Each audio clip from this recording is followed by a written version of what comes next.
Unlock your full potential with Brain and Focus, a powerful supplement designed to boost mental clarity, enhance memory, and sharpen concentration. Made from a blend of scientifically proven ingredients like ginkgo biloba, omega-3, and essential vitamins, Brain and Focus is crafted to fuel your mind. Our process ensures maximum potency and effectiveness, delivering the perfect balance of brain-boosting nutrients. Take just one capsule daily, as prescribed by your healthcare provider, and feel the difference. Whether it's powering through your workday or staying sharp in life's challenges, Brain and Focus keeps you at the top of your game. Stay sharp, stay focused, and stay ahead with Brain and Focus. Brain and Focus, fuel your mind, achieve more. Go get this product at blackhotfirenetwork.com at the Sports and Nutrition Store.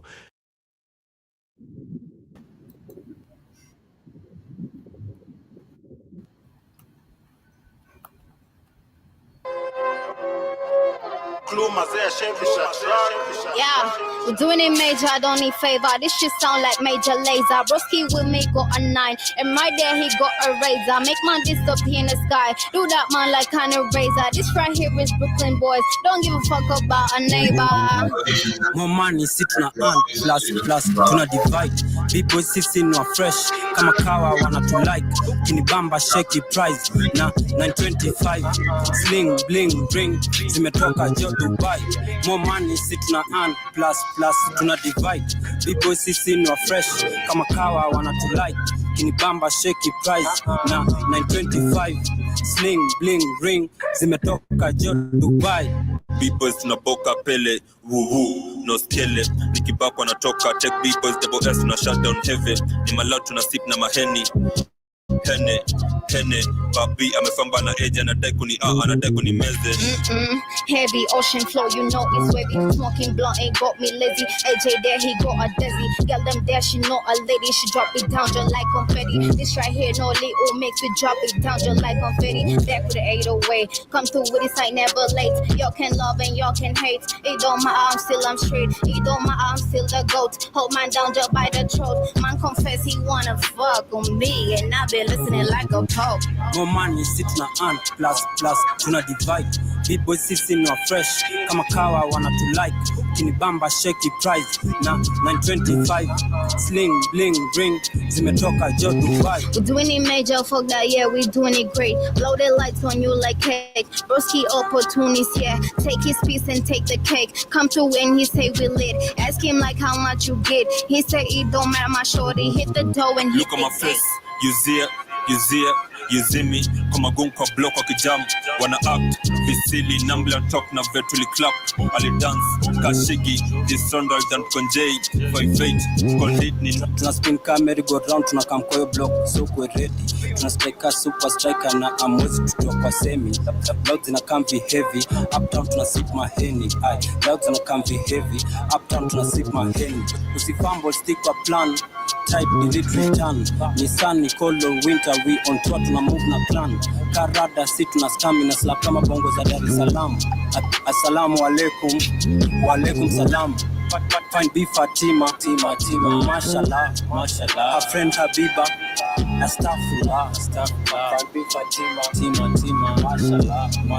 Her friend Habiba, astaghfirullah. Yes, good afternoon, family. Karibuni sana. Hope you guys are doing amazing. This wonderful Thursday, 3 minutes past 2 p.m. Karibuni. I'm literally super late.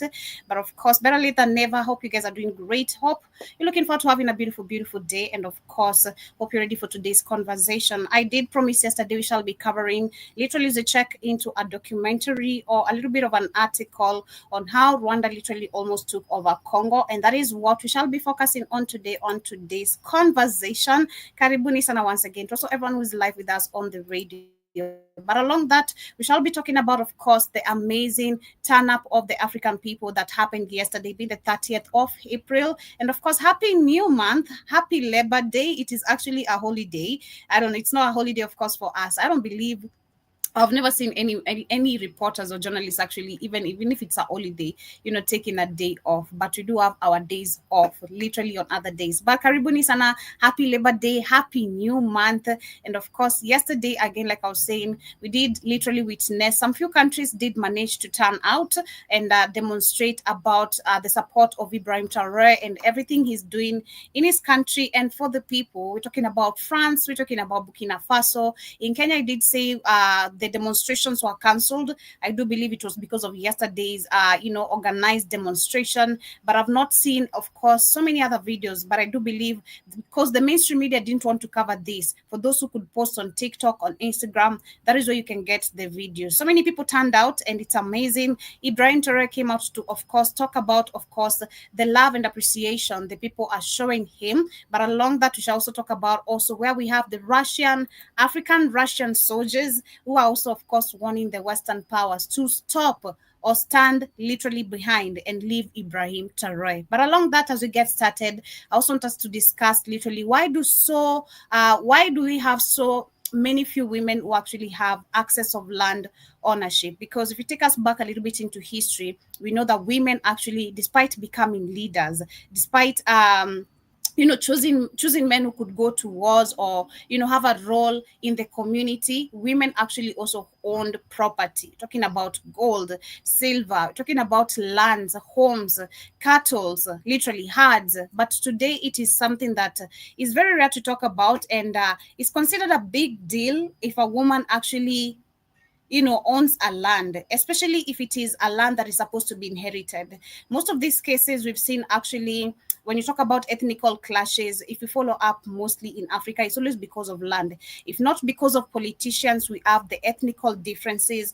We have families fighting, against each other. Let's say if my husband died and I was married by a Luo, and let's say this family literally doesn't want me to stay there anymore. They don't want my children to have access of the property my husband worked so hard for or inherited from his father. It becomes a big problem to the point where we start, there's that now dispute of me trying to, of course, defend my children's the property they are supposed to be inheriting from their father, the land I'm supposed to be taking over from my husband. You find it causes now problems or family disputes.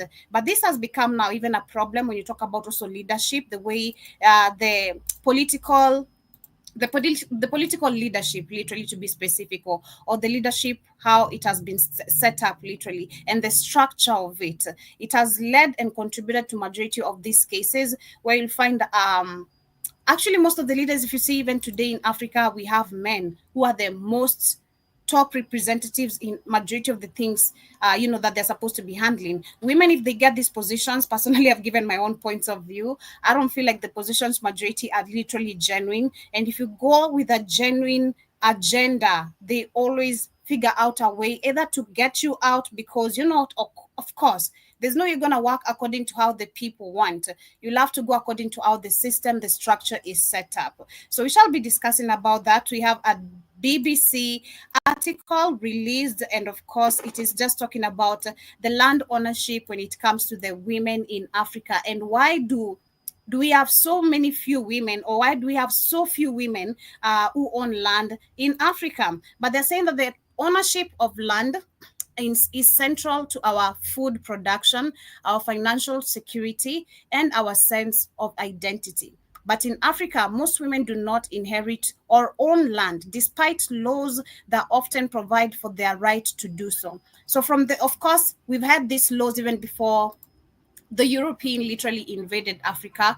And we know, like I've said, we knew women had and played a big role in the community, in the society. So, of course, this was a law. But they're saying in Kenya, less than 3% of women own land alone for agricultural activity, land that is registered in their own name. This is only 3%. And you'll find this, even the 3% of those who own land for agricultural activity, of course, we've seen how the government does not support such kind of local farmers. Instead, we have us importing majority of the food, exporting our own and never making any profit out of it at the same time. So it's just crazy to see that the percentage of women who own land today for agricultural activity This is just for agricultural activity. So if you are to look at, which I'm going to look at a whole, how many percentage of women literally own land as a whole percentage, not for any particular purpose. We'll be checking on that just in a few. They're saying in most African countries, women own less than 10% of the land, especially agricultural land, even though 80% of the laborers working and tilling the land are women. The land will usually be passed down to the generation from man to man. And like I said, personally, I feel like in some cultures or in some tribes, which of course we're not supposed to be identifying with that, but in some cultures and some tribes, like in Kenya, the western parts of Kenya, I've seen this also, even in the eastern part of Kenya, where because I grew up in the eastern parts, that is in Ukambani, and then we have the western parts of Kenya where my dad comes from. When I first went to my dad's village where his mom is married or was married, aside there's a house he has built where we're supposed to be gathering there every time we go visit the village. We're not supposed to be sleeping at our grandma's house, or if we sleep at our grandma's house is because we want to, but we have our own home in the same compound. So of course it is mandatory, or it is like a culture where firstborns or the sons, if the father or if your father has majority of the land or owns a bigger land, you're supposed to be given some share of it. If you're three brothers, you'll figure out how to divide this, but this is why you build your homes. Or if not, if you literally become, of course, work hard better than your father, you can buy a land somewhere else. Like my grandfather, for him, instead of buying land in Kisumu, he came to Kakamega, which is the Luya side. He didn't buy land in the Luo side where he was born. He came to the Luya side where the wife comes from, and that's where he settled. So my dad owns a little bit of land there, but this is where we go visit as a family. Okay? This is where we go visit as a family. So when they talk about actually where it has been passed from man to man, I feel like in some cultures or traditions, it is a norm. But also, when this man dies, you're supposed to own this land. But like I said, it has become now super impossible for majority of the women because of the leadership structure. And of course, the mentality, how it is set up, a woman is not supposed to be owning land because it's supposed to be going generation to generation. But they add that all the land that this is someone else who says all the land my maternal family owned was handed over to my uncle. My three aunties plus my mom got nothing. So you can see it's a norm. If your husband dies, you as women or you as a woman actually figure out how you're gonna help yourself. And I think also Shumani has given a story of the same incident when her dad passed away, and literally how the land ownership scandals, how everything literally turned out. So it is crazy to see that today in 2025, this is something or a topic that actually, and something that actually is a big problem in Africa. It's a big problem. It's not even a topic. It's a big problem because it leads to killing of each other. It leads to these ethnical fights and clashes. And we need to stop. All we need to get the land, who we need to get the land from is the white people, because they own majority of the land here in Africa. These people own so many acres, and it all sits, there's nothing they're doing. There's nothing they're doing. Even if they participate in agriculture, it is not anything that can amount or bring a profit back into the country. Unlike what you can hear, like in most of these lands where women are working, which is 80% of the laborers, the women are the ones working here. But yet only 10% of the land is owned by women. Only 10%. They're adding shutting women out of the land ownership as serious repercussions for women and their families, which is true. Like I said, the children are very majority affected. Families suffer from food insecurity when women do not own land. That is true. And one of the guys also says the leadership structure is in the most communities is mostly male dominated. Decisions regarding land rights are mostly the decisions made by men. And which is very true. Because even if you look at, like yesterday, actually, it was yesterday I was talking about how on Tuesday, we had people who were killed because Ruto, or allegedly, Ruto is trying to grab 6,000 acres of land from these people. If you've been born there, raised there, your grandmother, literally from, let's say it's been 3 generations that have lived there, or 4 generations, and then you have this passage of land, now you own it, and then all of a sudden someone wants to come and grab it and says, this is mine. Of course, you have a right for you to stand up and fight back. But because of the structure of the leadership, and this is the corruption we keep on talking about in Africa, you'll find the chief has been bribed. If the chief doesn't want to be bribed, of course, to let go of the land and not protect his people, they kill him. They get rid of him. So I feel like actually, if you look at all this problem, it goes back to the leadership structure, because before colonization, women owned land, women owned property. So how comes right now it's a problem? When did this problem start? I feel like that's why we need to go back and understand. When did the problem of women owning land or property become a problem? This is after colonization, literally. Because we're talking about generations to generations that are suffering till to date, trying to get their land back from the British, from the Belgians, from the French colonial system, and the rest. It's generations that are still fighting today to get their compensation of their land back. And then we have white people, like the video I was sharing yesterday, the white man telling you that white people deserve a land. But you see, literally, what? This is even getting serious right now. You have a whole white man telling you white people deserve a home. But you look at literally Africans talking about just the women themselves, who are the majority. That's the fact. 10% of the land is what they can own, but yet they work in 80% of this land, of the rest of the land. But it is due to the leadership structure, it's only going to be passed to men. They add in Sierra Leone, major reforms like the Gender Equality and Women Empowerment Act are a step in the right direction, but society has not been able to come to terms with the fact that women have the right to inherit property and own property. Challenging cultural stereotypes are made more complex due to structural and institutional contradictions in law, making it impossible to rely on legislation for clear path to support women inheritance rights in Sierra Leone. This is an information given by the Bankloy. And one of the guys says, one of the women says, I have to beg for the land from the smallest child in the family, and I have no security or protection from anybody. Even if I have a case to inherit land, I'll end up in jail or worse. So it goes back to the leadership structure, because you'll find the chiefs, actually, they won't stand with you. Again, most of them are bought out by these politicians, and if you don't accept, they get rid of you. They get rid of you.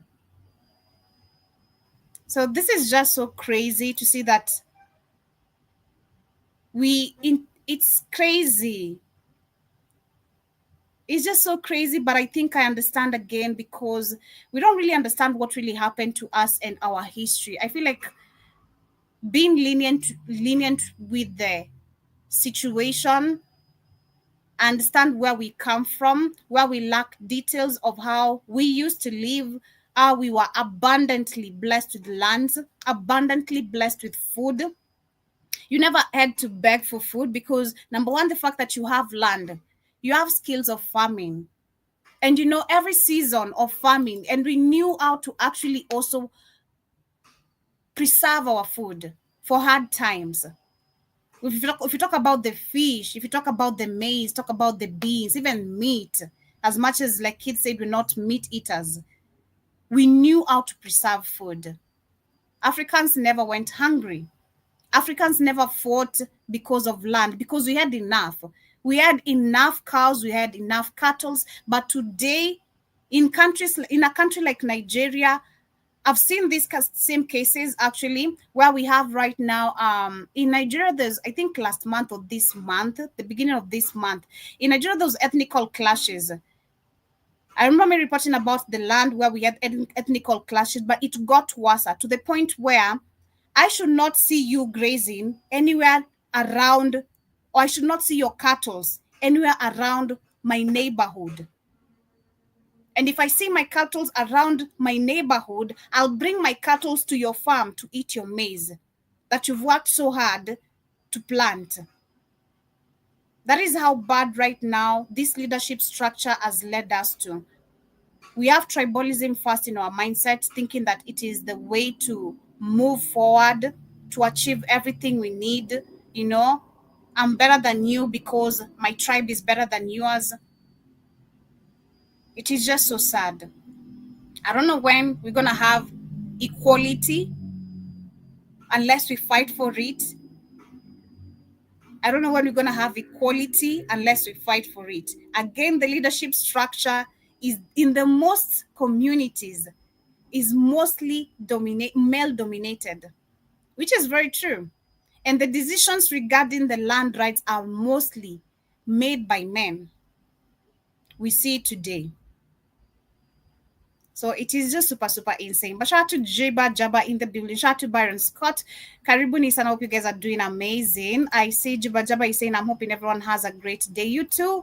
Hope you have a beautiful month, by the way. Happy Labor Day. I bet you are on your black job despite being Labor Day. I don't know. Let me know if you are at work or you guys did get a day off. And of course, happy new month. Wishing you blessings.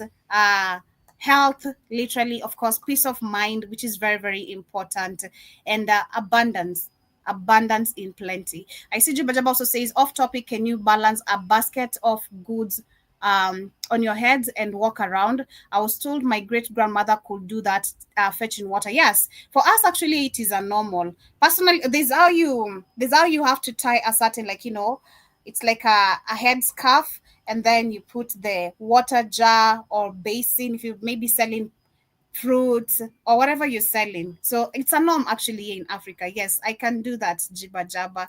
I also see you saying that lands equal generation, income, and prosperity. That's why. And I also see you're saying this spite doesn't make right. I know it is just, it's crazy, but I hope with the awakening happening right now in Africa, we're going to be able to change our mentality, because this is really, really messed up. And we say, you can hear literally the women saying they suffer after the land is snatched away from you. Of course, you lack food. When you don't have food, your children are going to suffer the most. And it becomes a generational now trauma. I'm going to call it like a generational trauma, you know, because you've been, something that you really could have it has been snatched away by your very own people. Is that what we call again internal racism? You know, the hate we have towards each other. It's super, super insane. But moving on to the next conversation, of course, about Burkina Faso and what was happening. Like we saw yesterday, thousands of people did turn out. That was in France. Thousands of people turned out in Burkina Faso. I'm not sure about other countries. Again, like I said, the mainstream media, of course, is not going to cover these stories for us. They're not going to. So shout out to the people. And right now, of course, us having internet, people can post most of this information online. And most of this information, we can tap into it. And we can get access to it. But I've seen personally this morning videos, of course, going viral of the massive number that did turn up in Burkina Faso and, of course, in France as well to support Ibrahim. But I want to share just bits of this and then a bit of another video, and then we have another African soldier and the message they're sending to the Western nation. Comrades, I am here this morning, mandated by our comrade President, Captain Ibrahim Traoré,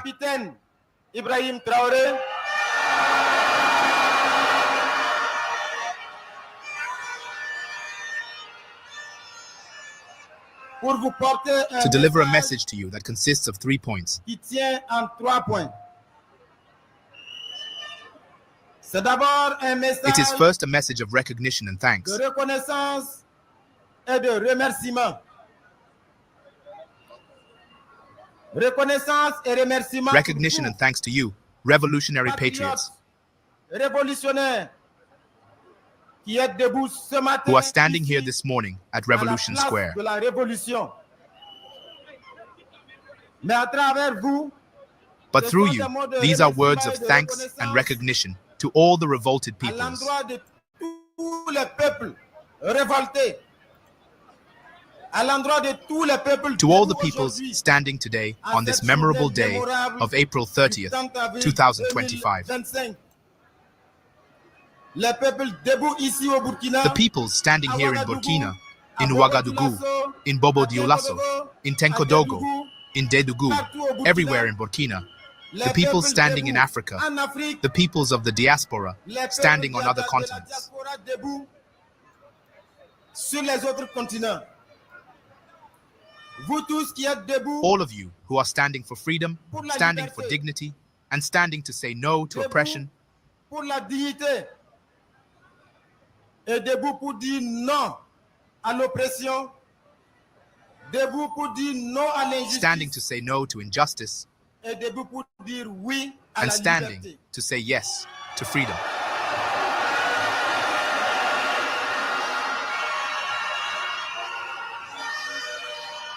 Camarades, Yeah, so the love is felt. You can see literally the love is there, the genuinity is there, the authenticity is there. People literally are full in support of what Ibrahim Traore is doing. Shout out to this man. Is literally making the lives of Burkinabe people, of course, easy and simple, and what every African literally globally wishes for, because the oppression has been for years and years. We talk about racism, we talk about inequality, what I'm just from talking about. If you talk about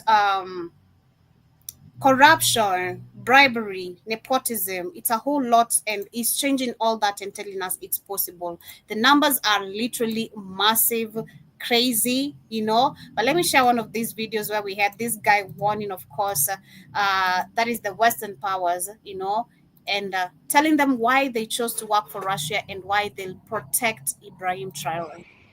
Hello guys, this is a very sensible video that I want to do. This is a warning to that American soldier who claims they want to overthrow Ibrahim Traore. See, let me tell you something that you don't know. I'm just glad, number one, before I even continue and pause on this.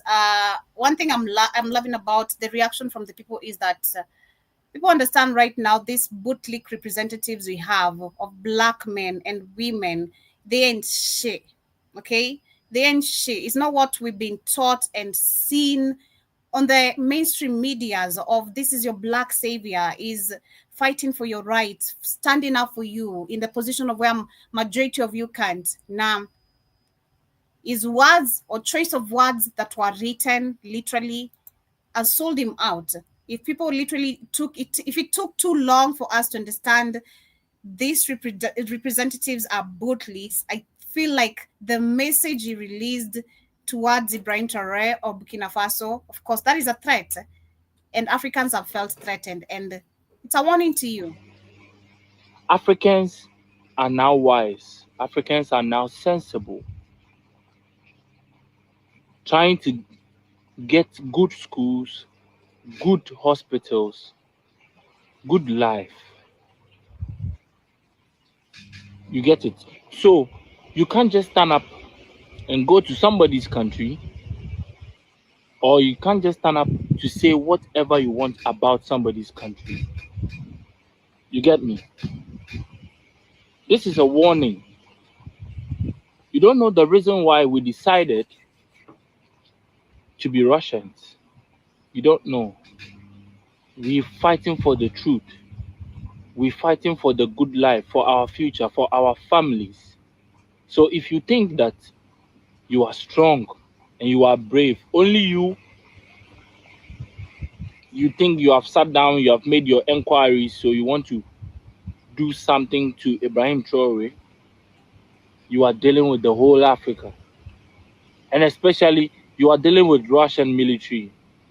You are dealing with us, the Africans in the Russian military. I'm not afraid. That's why I'm doing this video.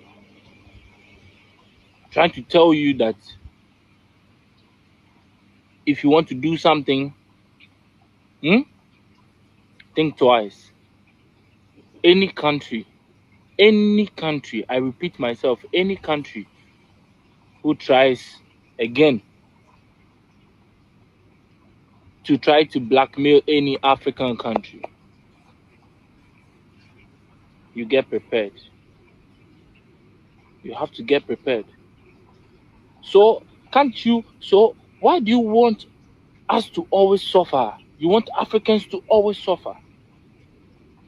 You want Africans to always suffer. I mean, it's very well written. I can't remember which article I was reading again, but it is very well written.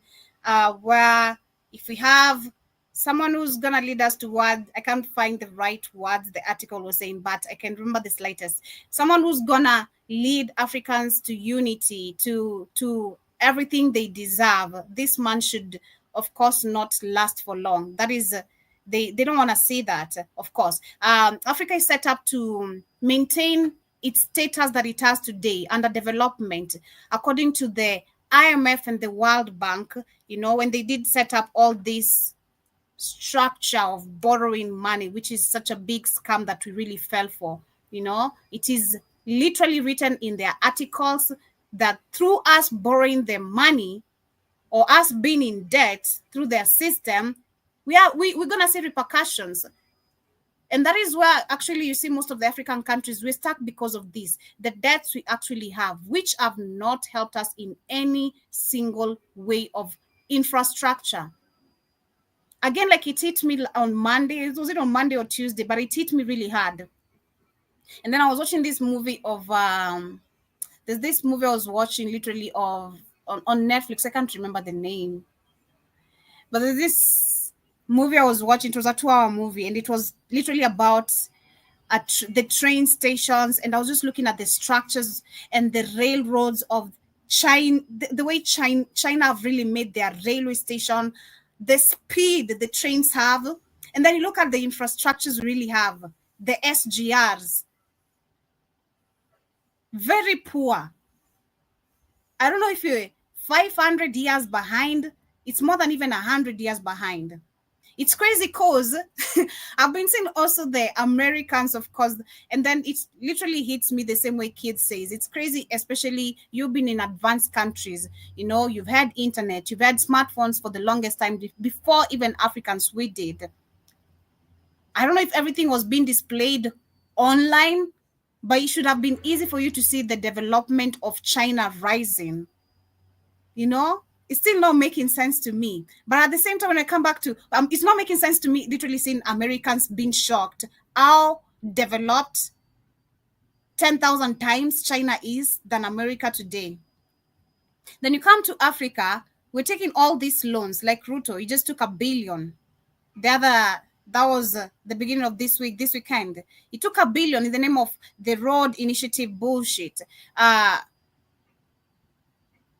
Bullshit, literally. It's all BS. There's nothing they do with these funds. And then you look at what we have. Our roads are full of potholes.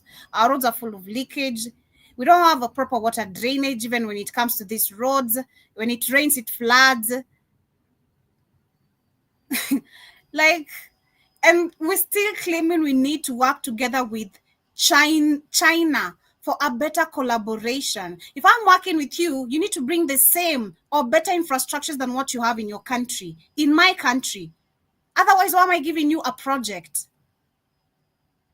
And this way, literally, it makes sense why we're dealing with illiterate people. I don't want to use the M word, but it's illiterate people. Super illiterate. Simple critical thinking. Look at China. You guys always keep on taking trips to Japan, to whatever. In these Asian countries, you don't see the development. It doesn't phase you, and be like, how comes I'm collaborating with these people to bring the best in my country, but I'm still stuck? My projects are very poor. My infrastructures are poor. Critical thinking. But anyway, like this man said, you there. Bad schools, bad road,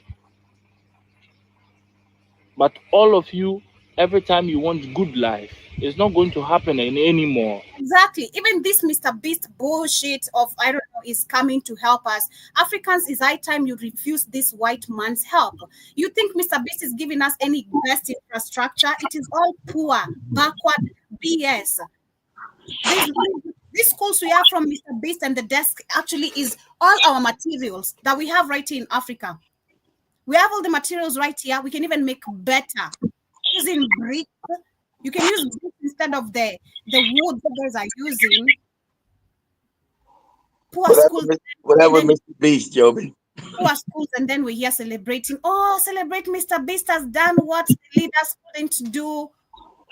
We need to start critically thinking. Karibu sana Keith. I'm just talking about and sharing Sana, Joby. Videos and events that took place yesterday. Of course, people turned out in numbers in Burkina Faso, in France, and other countries. Like we know, the mainstream media is not going to show us that. Of course not. Yeah, but we have this man here, of course, sending a message. This is an African Russian military. Oh, yeah, I told you. I told you. And shout out to the Africans that understood. The Africans understood what Europe wanted to do with Russia. I told you they want to break it up and show their resources. See, Europe is constantly trying to invade Russia for the last 600 years. And so now Russians will need African bodies to help defend them. That's what they need. They don't really need the resources of Africa. They need the bodies because Russia is resource rich. And since Europe has no resource before they even found about Africa, they were trying to invade Russia forever. So they've been trying to invade Russia every century. You go back to the 1500s, every century they were trying to invade Russia. Every century. Back and back, you know, from Hitler to Napoleon to the Turks, from the Swedish Empire, the Polish, they were getting invaded every damn century because everybody was trying to get Russian resources. See, remember, Russia is the one that powers Europe. They get their gas and their all that stuff from Russia to power their countries. Go ahead, Joby. Yeah, but I saw, was it North Korea? I think I saw North Korea, which did to deploy their troops to help Russia. Yeah, they deployed to help Russia, and I think they brought 500 troops down to Burkina Faso. Yeah, so we have this Russian man, of course, who's talking about talking to the general, and I'm saying I'm glad that right now Africans also starting to understand that most of these black representatives we have on the mainstream media always displayed on our faces, like they are our heroes, and they're not, because if you were to take us probably back and ask majority of and look at the mindset of majority of the people, what do you think about this general man? Most of the people would be like, kudos to the man, we have a black man on the top.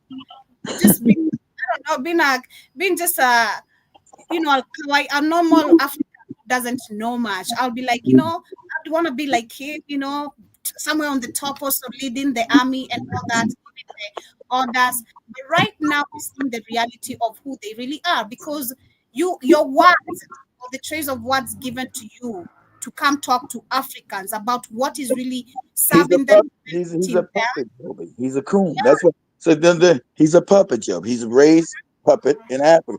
Any military leader come from America that's black is a puppet. You can't go up the ranks, Joby. You can't get promoted unless you're a puppet. That's how the military works in America. You cannot raise up in rank, and rank means go higher and higher. Yeah. So you are groomed as a puppet. He said he comes from the Marine Corps. I was in the Marine Corps. You cannot go up in rank until you bow down to white power and white supremacy, or you will not be promoted. You'll be kicked out. So anybody that gets that ranking, you already know he's a puppet and a coon already. Period. Because of what he had to go through to get there. So we have this man, of course, who's questioning also about why It's crazy how they want to stop Ibrahim Traore from doing the good things that they have failed to do for the longest time with their UN peacekeeping missioners or whatever you want to call them, with their humanitarian, human rights, with their aid. They have failed to provide the best for the Burkinabe people and Africans. So he's questioning, you want us to be stuck with the bad roads, with the bad schools, and all these poor infrastructure? The answer is yes, Joby. Right? The answer is yes, of course, because I'm trying to refer back to the IMF article again. Shout out to you, because I remember every detail that was written there. Through all these loans we take, there's a repercussion of it, and it is for us to stay underdeveloped. Exactly. Taking loans thinking, it's gonna add. We don't even advance in anything. And that's why I was like talking about Mr. Beast. A good example is just Ruto before I go to Mr. Beast. He took $1 billion from China the other day in the name of collaboration, road bullshit initiatives. We don't see. Our roads are very pathetic. They're full of potholes. Our roads don't even have proper water drainage. They're always flooded every single time. So the question is, these presidents are always flying presidents all the goddamn time. You're always going to Japan. You're going to these Asian countries. Like Americans themselves, which is not making sense to me why people are being shocked about the development of China, especially the people in America. You've had internet all your lives, for crying out loud. Haven't you not been seeing these videos being posted online about the China development, about their growth? No, Joby, they're stupid because they always think, see, white supremacy don't make you look at a, they still think China was a backwater. That's what's in their mind. They've been taught because China was poor. So in their mind, they still thought China was a backward and poor. They did not see, because they don't want to believe that they're not superior, Joe. So they didn't go looking for videos about China's now new development. That's why they were all shocked. They said, what? Did you see China? How can this be? What? I've been seeing those videos on TikTok, and I'm like, man, I can listen because it's kind of irritating me. I'm like, it's not making sense how you're in the States and you didn't know all this development was happening. You guys have internet, like we're in Africa, but I could say, look at the Chinese, they're making great cars. And I was in high school. I didn't have a smartphone. I didn't have internet. And now we know all this. So it goes back to the African puppets, right? You borrow loans. You're saying your excuse is we want to collaborate with China for better infrastructures. But what we have is 10,000 times backward than what China has. The SGR we have is slow as shit. I'm saying I was watching a Netflix movie which was showing the Chinese railway infrastructure. It's crazy. I was looking at the speed of the trains. I'm like, hell no. I don't think I want to be there. I think I'll be caught with a panic attack because this is super fast. So how comes Africans right now, it's just not making sense. We have literally very illiterate. No, but you wouldn't have a panic attack. That's what your train was supposed to be from Nairobi to Mombasa, Joby. That's what you're supposed to have. Hypothetically, I'd have a heart attack. Hypothetically, because it's exactly what we're supposed to be having and what we have. It's not making any sense. Look at the cities. China, I don't know if they know what darkness is, like Spain and Portugal, China. The people they were raised in darkness, Joby. Not now, but China was poor. China was poorer than Kenya, Joby, 40 years ago. They know it. But look at them right now. Yeah, look at them now. I sent you a video, Joby. I sent you a video too, Joe. You might want to pay of that man telling you exactly what you were saying. That you already know. Them said Africa has a role. Africa's role is to make everybody rich, and we must keep them poor. They know that. That's the game. That's an economist in Germany. A European. Everybody knows the game. Everybody's got rich off of Africa. He's telling you that's the game. Our job. Africa has a role to stay poor and make everybody wealthy. That's what we Europeans set it up as. Problem is our leaders. That is the problem. Because others from talking about the lands right here, where we're talking about women cannot own lands in Africa. Why? Because of the leadership structure. In most communities is mostly male dominated, and the decisions regarding land rights are mostly decisions made by men. So I can't own a land in Africa as a woman. That is literally how the leadership structure where it is going. If you own a land, they're also going to women that own land in Kenya, Joby. It's crazy. It's just crazy. But let me see that video that you sent. It's not going to happen anymore. Africans are wise. We stand by Burkina Faso. Ibrahim Traore. Hello, guys. Exactly. We stand by Ibrahim Traore. We stand with Burkina Faso. So shout out to, of course, the courageous Africans who turned out yesterday. And I love the people sending the message back to, you know, the general and the Western powers and all that. Let's see. I think we've shared this video a couple of times here. I remember it. Where it is also important. Not allow Sub-Saharan Africa to escape that. We will not allow them to escape that. See, listen, that's why they got to take him down. He said, we will not let Africa escape. You ain't supposed to let them. That's why you got to take it. He said Europe is not going to we're not going to let them escape being poor and making us rich. Africa's made America rich. Europe rich. Asia rich. Their job is to stay poor. That's what he's telling you. He's being honest. That's an economic professor telling you in Europe. We stole Africa to keep it poor and make everybody rich. And that's what he's telling you. Go ahead, Joe. It's also impoverished. It's absolutely vital for the prosperity of everyone else. So let's get clear about that. For the prosperity of everyone else. And this means all the economic structures, all the global institutions, and the economics we teach everyone is all designed to keep all the institutions, the UN, all institutions are set up that the white people just set up to keep Africans poor and Europeans rich and China and Asia rich. Everybody's got rich. Like I told you, everybody, but the Africans haven't understood this. That's why Ibrahim is a danger, Joby. He's destroying that. And they're not going to do everything to kill his ass and not going to let that example stand. And then you got a domino effect in Africa. When Africa becomes rich, Europe doesn't have anything, Joe. It's a poor continent. The richness came from Africa. The wealth, the stealing. That's why Putin said, why would I want to invade you people? You don't got anything there. Exactly. Europe or US or now China, it's always the same. We need Africa to be impoverished because we need those raw materials and we need them dirt cheap. Exactly. And that's why you can't even trust China and Russia as well. You gotta watch your back, Ibrahim Traore.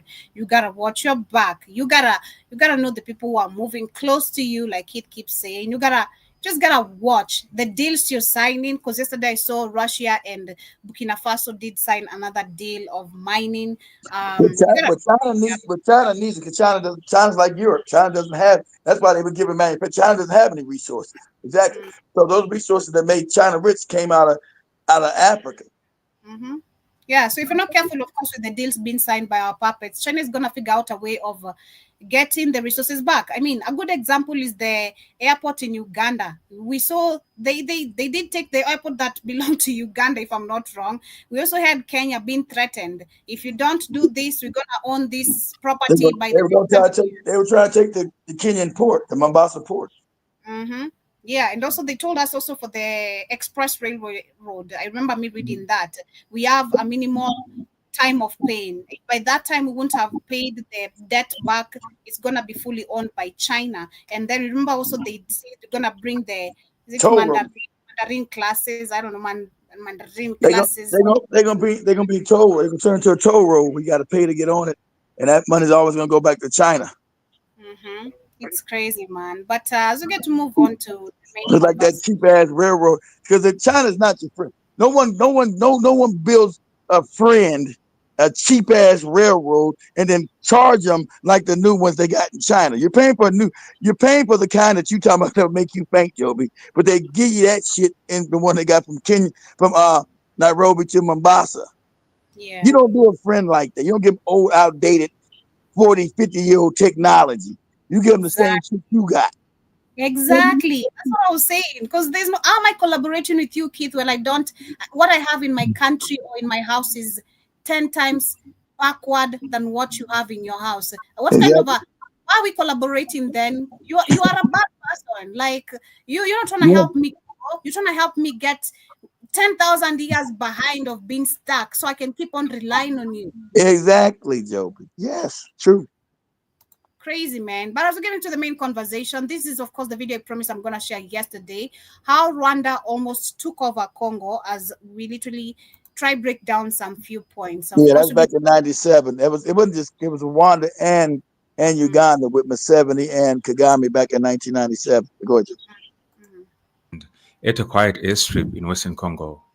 A Boeing 727, completely unmarked and without any official plan, landed without warning. Before anyone could react, Rwandan troops poured out and quickly took control of the base. And that was just the beginning. More planes followed, each one bringing in fresh soldiers and artillery from Goma, Rwanda's stronghold in eastern Congo. This wasn't some random military drill. It was the start of one of the boldest military operations in Central African history, Operation Kitona. Backed by the European master. Rwanda wasn't just making a statement. They were launching a full-scale move to topple Congolese President Laurent Desire Kabila and take Kinshasa, the capital. And leading the charge, Colonel James Kabarebe, Rwanda's sharpest military mind. But to understand why this happened, we need to rewind a bit.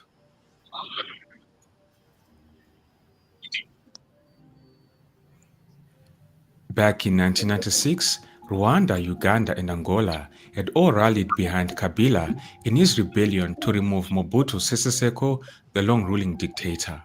Kabila, a veteran leftist with Lumumba's credentials, gave the rebellion a political face, but on the ground, it was Rwandan and Ugandan forces that did the heavy lifting. When Kabila marched into Kinshasa in 1997 and took power, it looked like a fresh start.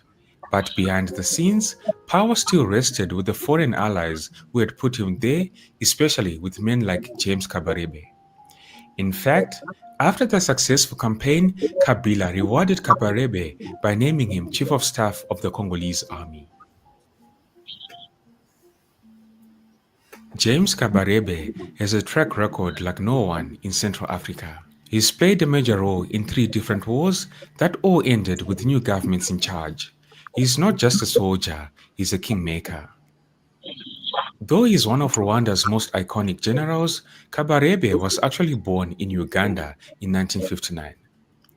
His parents had already been living there for more than a decade, part of the wave of Rwandan refugees who fled ethnic violence in the late 1950s. While some like Kagame and Fred Rugema were born in Rwanda and fled during the turmoil, Kabarebe's entire life began in exile.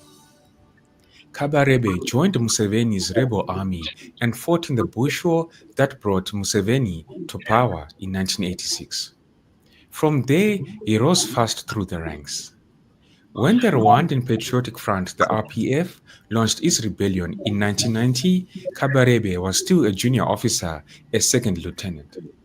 But by the time Kigali fell to the RPF in 1994, he was already a lieutenant colonel. Kabarebe became Paul Kagame's right-hand man, serving as his personal aide and later commanding the RPF's elite high command unit, which evolved into today's Republican Guard.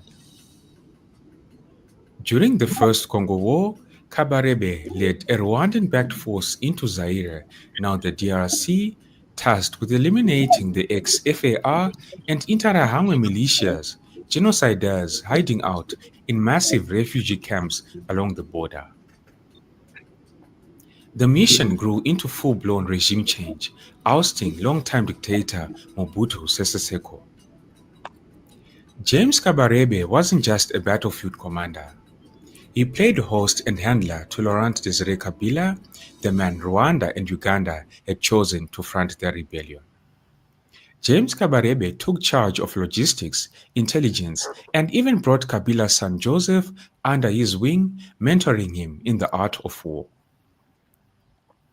On the ground, Kabarebe earned serious respect.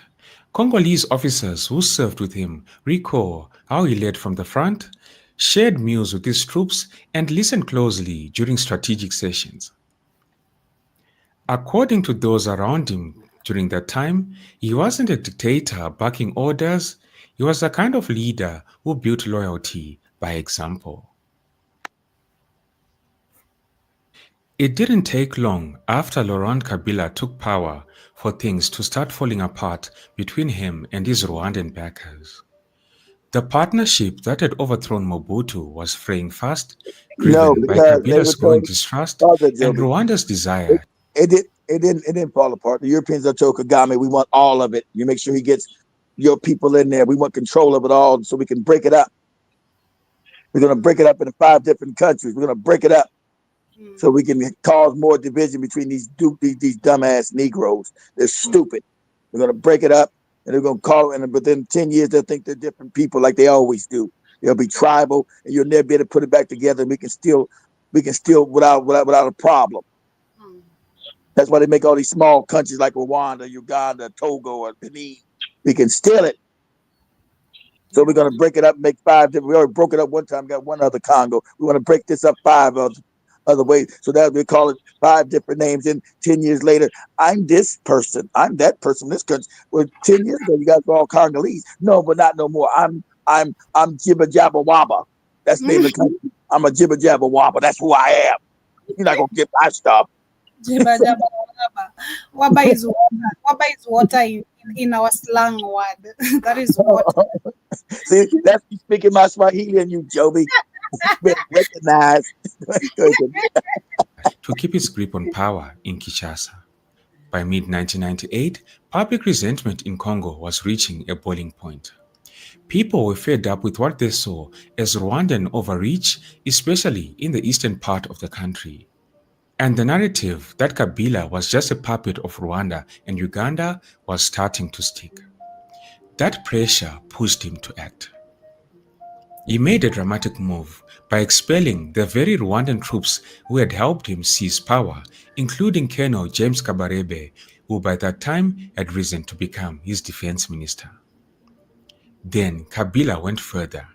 He started causing up to some of the same groups his rebels had just crushed, among them the Hutu ex-FAR and Interahamwe militias, as well as the Congolese Mai Mai. Maybe he thought these local forces would be a buffer if Rwanda decided to strike. But in Kigali and Kampala, it looked like a betrayal. Now, To Paul Kagame and for 500 years since the moron, the king of the Congo, this moron, when the white man showed up and he said, well, I'm going to do it for trade. I'll take your religion. I'll become your Jesus. He didn't because he never believed it. He wanted trade. These goofy Africans. Can I get more money, boss? Can I give me some? They coming because they don't got nothing in Europe, you moron. So shout out to the people that realize these dumbass Negroes back in the day sold out Africa. These morons who were in charge of Africa too. That's another problem. These idiots. It was the women that really said. You find out, go history and said to you moronic Negroes. It was the women that kept all of Africa from being completely taken by the white man. Mm-hmm. But sadly, today women own only 10% of the land in Africa. 10%. And that's why Africa's best to get these moronic and look at I don't know what's going. I don't be doing nothing. I don't be knowing nothing. Knows how to play. He knows how to play victim also. Right. All right. He knows how to play crazy, Joby. For Museveni, it was clear Laurent Kabila had flipped sides, and that made him a threat. Meanwhile, behind the scenes, James Kabarebe had been quietly laying the groundwork. As army chief, he had quietly positioned loyal units in eastern Congo, stockpiling weapons and embedding trusted troops, many of them the Banyamulenge and Banyarwanda, who had little loyalty to Laurent Kabila. When Kabarebe was removed from his post in July 1998, he gave the signal. Those units turned on Kabila. With the backing of Rwandan forces who surged across the border, Kabarebe's forces took over key cities like Goma and Bukavu almost overnight. The rebellion spread fast. In Goma, part of the newly formed Congolese army publicly broke with Kabila on August 2, 1998 and launched a westward offensive. They had Rwandan and Ugandan support at their backs. But instead of grinding it out slowly, James Kabarebe went You for got the to jugular. understand why Museveni's been in power for 40 years and this other moron 25, because they're backed by the Europeans. Museveni would have been overthrown. That's like a retarded person leading the country. No cap. He aimed straight. I mean, look at the people he has employed. Like, Yeah, that finance minister you showed like 3 weeks ago. Whoa, so much money, Charlie, money. Whoa. For Kinshasa, nearly 1,600 kilometers away in one of the boldest military offensives the region had ever seen. Operation Kitona. Here's the thing, James Kabarebe had walked this path before. He knew the Congolese terrain and the tactics of his opponents. So when it came time to launch a daring assault deep inside enemy territory in August 1998, there was no one better to lead it. So the plan was an airborne strike aimed at cutting off Kinshasa from the outside world. The target was Kitona, a strategic military base near the Atlantic coast. James Kabarebe had done his homework and understood how vital Kitona was.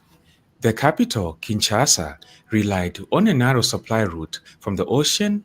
Everything from fuel to food flowed through it. Kitona sat right at the head of that corridor. Additionally, Kitona had a long runway, ideal for landing heavy aircraft, and nearby sat the Inga Dam, the power lifeline for most of the Congo. Kitona also held a wild card. Thousands of former Mobutu soldiers were exiled there after Kabila's takeover. They had been dumped in miserable conditions, starving, sick, forgotten, and they were angry. And so, James Kabarebe was betting that these soldiers would join his fight. Still, the whole plan hinged on a dangerous assumption that Angola, Zimbabwe, and other How about say Angola still has its military. Angola's military will wipe out Uganda, Kenya, and goddamn Rwanda with no problem. At that time, Angola was still the strongest military in Africa, not Nigeria. Angola wasn't going to sit by and allow these puppets to take over Congo when Angola is really they're the same people. They're not going to allow you to come in and just take over Congo and put a Museveni and a Kagame puppet in there. Angolans are Congolese. Mm-hmm. That's just that fake border the white people made. So Angola was not going to sit by and allow no dumbass Museveni and Kagame to take over the Congo. They weren't going to allow that. Like, what? Are you insane? Those are our people. You know that, right? You know, just this border's fake. We think we're going to allow you puppets to come in and take it over? Okay, we're going to show you. Mm. And when Angola came in, that was it. They chased Kagame back to Rwanda. They chased Museveni back to Kampala. They said, come in again. We'll kill both of you. That was the message. Remember, Angola was the only country that told the white people in South Africa, keep it up. We're going to wipe out every white man, woman, and child down there. We'll wipe all you out. That's the only country that said what needs to be said. It should have did it, but it didn't. The only country that they talk about they'll go to war with, they got the white people in South Africa. We'll go to war with you. The only reason why you got rid of apartheid was because Angola told you, we'll wipe all you people out. We'll wipe you out. And so that message was given to Kagame and Museveni. They will chase back to their capitals. Say, you come across the border again. But Africans being friendly, 20, 30 years later, the Angolans stupid, that corruption got in Angola and they started hollowing out their military. So Angola's not as strong as it was 25, 30 years ago. So that's what happens. Go ahead, Joby. Yes, we had hoped Mobutu would stay out of it. That turned out to be wishful thinking, as you will see later in the video. Meanwhile, everyone wanted in this operation.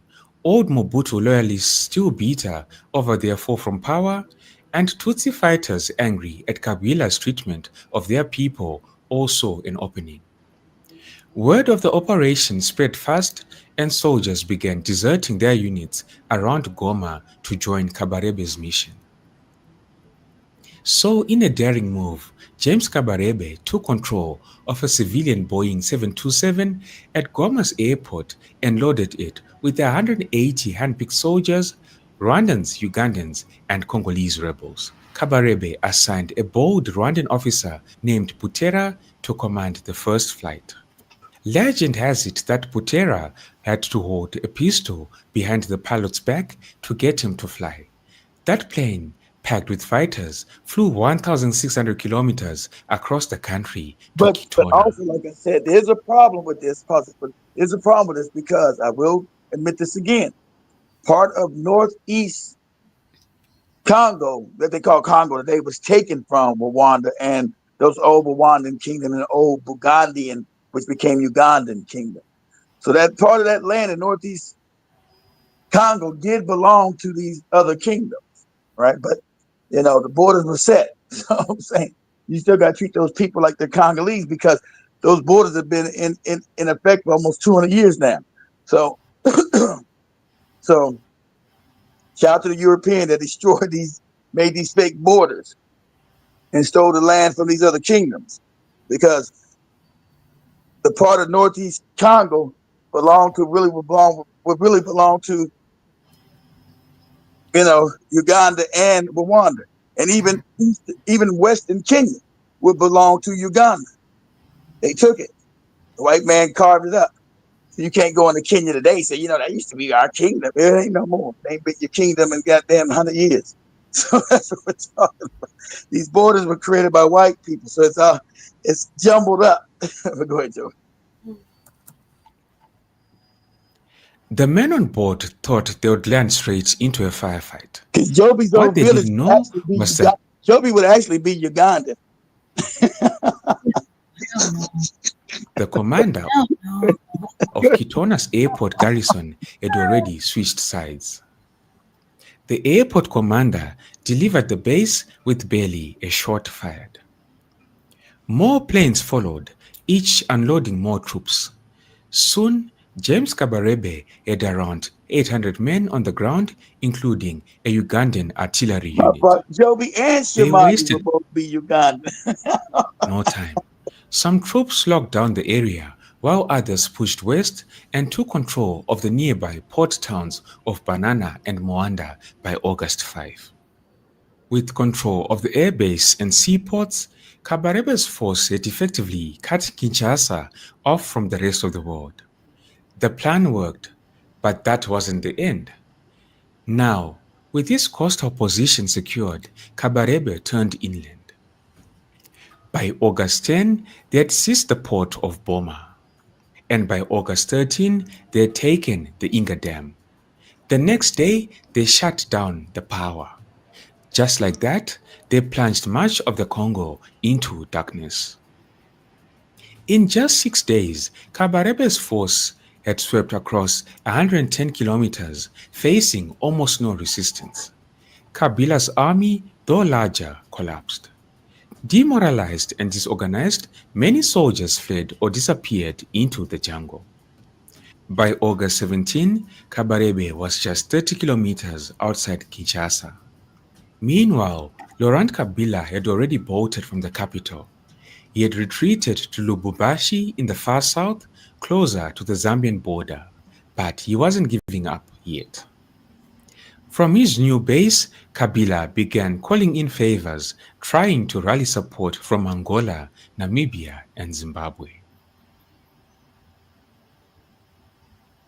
Rwanda's rapid advance toward Kinshasa had alarm bells ringing across the region. Within days, President Kabila's backroom diplomacy paid off. On August 22, 1998, after intense talks and promises behind closed doors, 3 regional powerhouses stepped in: Zimbabwe's Robert Mugabe, Namibia's Sam Nujoma, and Angola's José Eduardo dos Santos. Angola's principal concern was to prevent a vacuum in Congo that would allow UNITA forces using rear bases there to renew their offensive in Angola. Angola's president also saw an opportunity to play the role of kingmaker and to decide who should rule in Kinshasa. Meanwhile, Zimbabwe had no strategic interest in Congo, but just like Dos Santos, its president, Robert You Mugabe, heard him say aspired to become a Zimbabwe, Namibia, but Angola's the big dog. See, even though Mugabe's going to help and Namibia's going to, but Angola's the big dog. Let me see, I'm going to be kingmaker, right? Angola had the better army, so I'm going to be kingmaker. a regional power broker and also planned to pick up lucrative concessions in Congo. Other African governments entered the fray.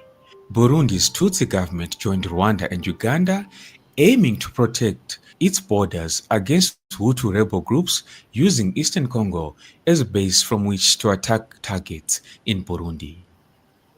By the next morning, Zimbabwean troops were already entrenched around Kinshasa's Njili International Airport, digging in and preparing for battle. Helicopter gunships buzzed overhead. Thousands of Angolan troops supported by tanks, armored vehicles, and MiG-23 fighter jets poured into western Congo. Their mission was clear: drive the Rwandan-led forces out of Kitona. As Angolan airstrikes lit up the skies, ground troops advanced swiftly, aiming to cut Kabarebe from his supply lines in the rear. At the same time, Zimbabwean and Congolese troops were applying pressure from the east, tightening the noose around Kabarebe's forces. With these supply lines crumbling and reinforcements blocked, Kabarebe made a desperate push, launching an assault on Kinshasa itself. His troops reached the outer edge of Njili Airport, dangerously close to taking the city. But back in Kinshasa, the situation was spiraling. Rwandan Tutsis and Congolese Banyamulenge civilians, ethnically tied to Rwanda, were being hunted. Mobs roamed the streets.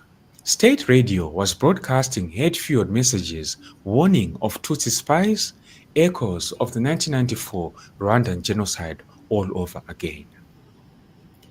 As James Kabarebe weighed his options, the picture was grim. Zimbabwean helicopter gunships were closing in. Angolan armored columns were charging from the west. If he continued the fight, it wasn't just his troops that would suffer. It could trigger mass killings of civilians caught in the crossfire. So at the end of August, he made the call. Kabarebe pulled his troops back. Despite being surrounded, outnumbered, and running low on options, James Kabarebe refused to surrender. Instead, he chose a bold but risky exit strategy. Kabarebe and his commanders set their sights on an airstrip nearly 360 kilometers to the south inside Angola. If they could reach it, they could call in transport planes and fly their troops out. I'm gonna try this over. You guys remember, like 2 weeks ago, Joby showed you all those Angolan houses. Remember that when Joby showed you all Angola? A bunch of white people had moved back into Angola. Why do you think that was? This was to hollow out the military, so they couldn't stop what's happening now in Eastern Congo now. They think all them houses were built in Angola now, because black people never realized that white people play the long game. Go ahead, Joey. But getting there meant slipping past or punching through enemy lines. They moved fast, dodging enemy patrols and outmaneuvering pursuers. Somewhere along the route, Kabarebe's no shit. column encountered a blocking force of around 400 Angolan soldiers. Rather than detour, they fought through it. By mid-September 1998, they had seized the airfield at Manuela de Zombo. But the fight wasn't over. The runway was too short for large aircraft, so they had to make it longer, stretching it to about 1,400 meters, all while holding off attacks from the Angolan military who were determined to take the feud back. One Rwandan unit positioned over 100 kilometers away intercepted and stopped an Angolan armored convoy headed toward the airstrip, buying them precious time. As soon as the airfield was ready, the extraction began. Over the course of several days, planes touched down and lifted out soldiers from Rwanda, Uganda, and eastern Congo. The former Mobutu troops who had joined Kabarebe mostly stayed behind. Some simply went home, others linked up with UNITA, Angola's anti-government rebels. The evacuation was intense. Around 30 flights were made, each one timed with military precision. As the perimeter shrank, the troops were pulled out in waves. Exactly how many lives were lost during the operation remains unclear. The Rwandan Patriotic Army, known for its secrecy, has never released its full details. But it's believed that most of Kabarebe's force made it out. Uganda later confirmed that their soldiers returned safely without casualties. Operation Kitona had been bold, even brilliant, but it had also triggered a full-scale regional war. Over 9 countries were drawn into what would become known as Africa's World War, the Second Congo War. Unfortunately, millions of lives were lost during this war.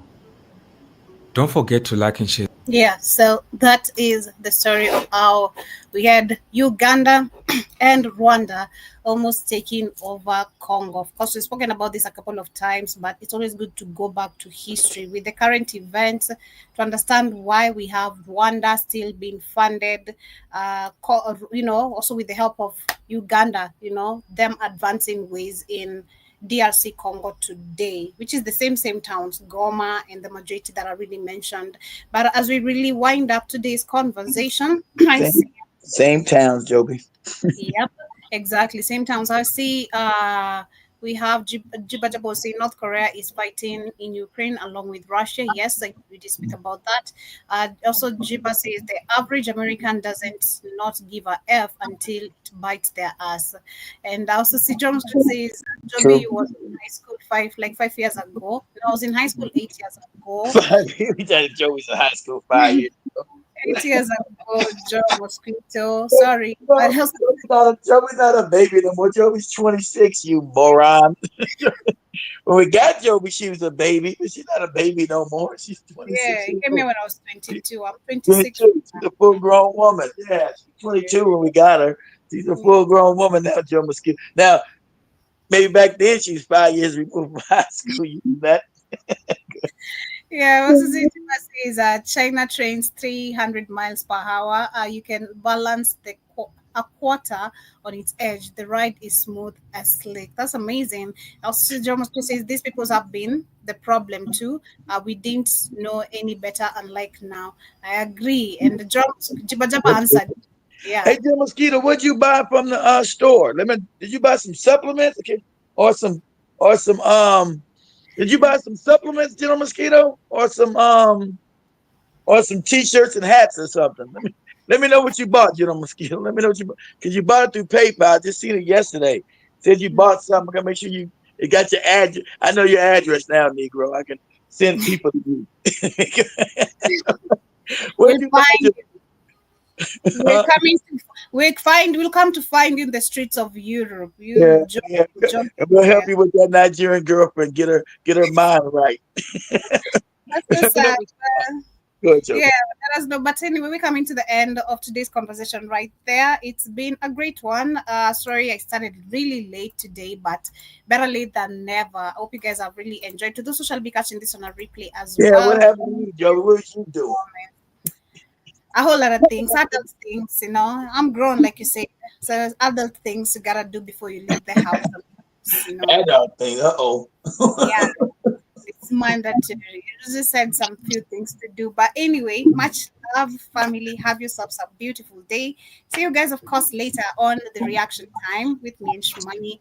Catch up the shows. Again, I always keep on telling you guys the shows are amazing. You can feel free to come contribute on your experiences, on your thoughts.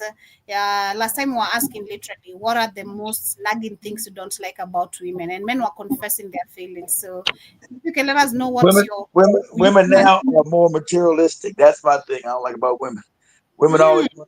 The only problem I got with now with women today that it's materialistic. It's just too crazy. It is materialistic. You can't. But they've always been materialistic. But it's Yeah, just what you say, Joby? I've always been materialistic. It has not started today. Like, I know. I'm just saying. To me now, it's like it's just out of control. Now it's part. It's crazy. It's crazy. That video I sent you the time where she gives him his address to sure, but she's in the nail. She's in there getting her nails and toes done. I'm like, what? What? You walking in? That's some that was shit. great. You not That was walking. You not walking in. You not sending me no address to no nail salon and think I'm gonna pay your bill. You got me all the way. You about to get embarrassed. Are you paying the nails though, even if I don't send the location? I'm not paying it at all. Even every no, because he had that's the whole thing. Because I'm just meeting you. You tell me you asking me you sending me a bill for something. You went say, who are you? I don't know you. You crazy? I need to pop looking good. So what's up? Like, you want me to come looking all raggedy? Like, Well, if you're looking all raggedy, I already know you ain't for me. You messed up. So see, no. much love, family. Have yourselves a beautiful day, But, man.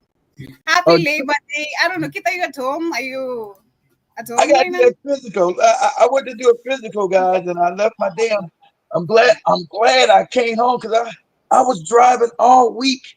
But beginning of the week, because you get stopped. You don't have your ID. That's a damn citation. I forgot. I took my ID out of my wallet to look at it. Something I forgot when I left out Sunday and had that altercation with that white dude.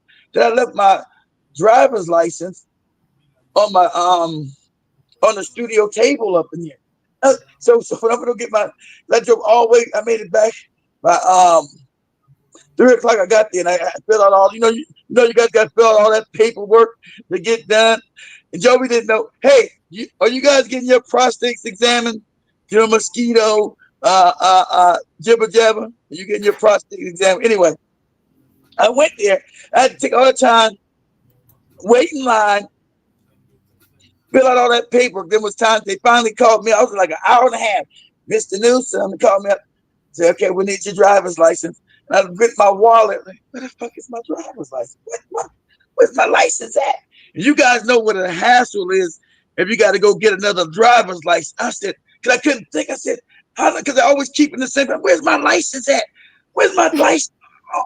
He said, sir, we can't do nothing without your driver's license. I said, hey, I know. Give me a minute. I'm looking out there.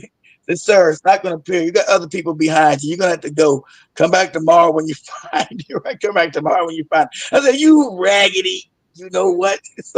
So then I looked. I said, wow. I left it at home on the table. I said, wow, look, because I could have got caught in Texas anywhere without my driver's license. Boy, that's a citation. That's a bad deal. Mm-hmm. But you guys got your prostate, and you guys got your prostate done. You look. What do you say? You look what, raggedy? Yeah, it's also, you can't tell me in America, black women spend 30 billions a year on wigs. That is insane, man. Exactly. On wigs.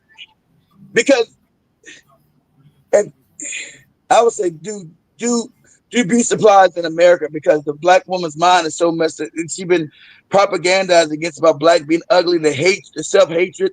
They don't have nothing to do with their real hair. They got the wigs, they got the weaves all through their head. They gotta have weave.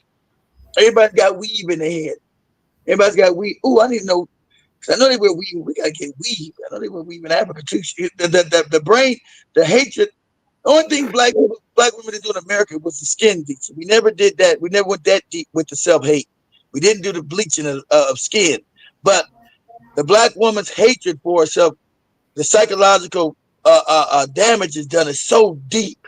It's so deep. So deep. They refuse to take care of their own hair. Refuse to. Their hair be tore up. They refuse to. And they're straightening it. Like Joby lucky because the straightener actually hurt her as a child that she didn't get into that habit. But that's the normal thing in America, straighten out their hair and all that shit goes right into the brain. It's all when you die, you got all that green gook on your brain because it goes to this because your head has pores. When you put that stuff on your hair, it goes straight through your head, your scalp, straight to your brain. You're like, wow, that's why black women having all these cancers and everything else. And so You know, so that's Lizard Claus. Who is Lizard Claus, Joe?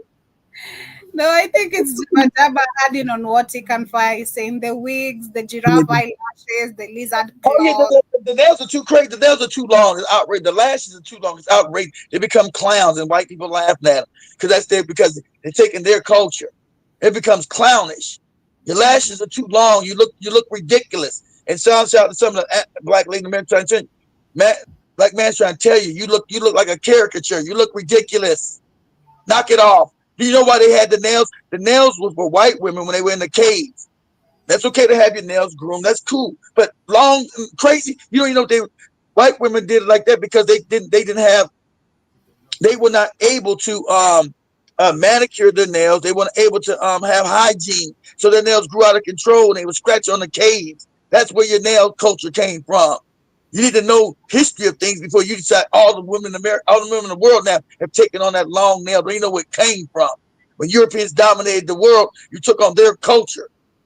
And your nails you got these nails are just outlandishly long. That's why you got all these goofy black celebrity with the nails so long, it's ridiculous.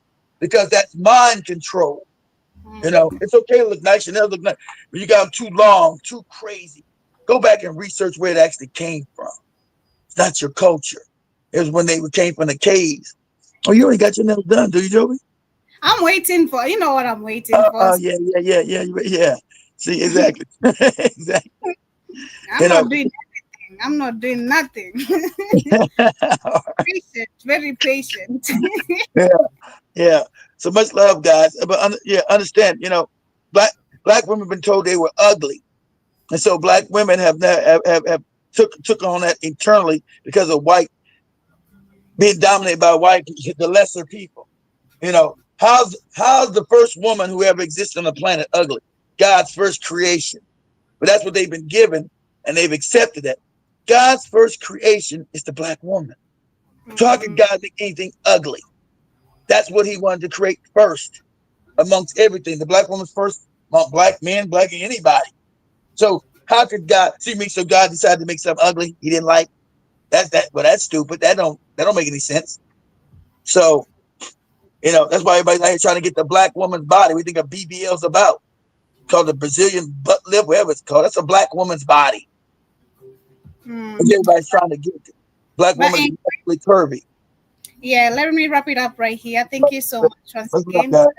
Been with us. See you guys later. Remember to tune in. Don't forget, catch up with your Auto-Rich Money on the radio. If you don't have the app, download on the Google Play Store. Blackout Fire Network is the name. This has been the Pan African What did Show. You get, Mosquito? What did you about to get, Mosquito? Rumsey got that sauce in it. Now do this for my readers, my pronoun, my day ones for the love and support mission. If you get this fast, they promise me to keep back. I ain't gonna let you see what your mosquito bar.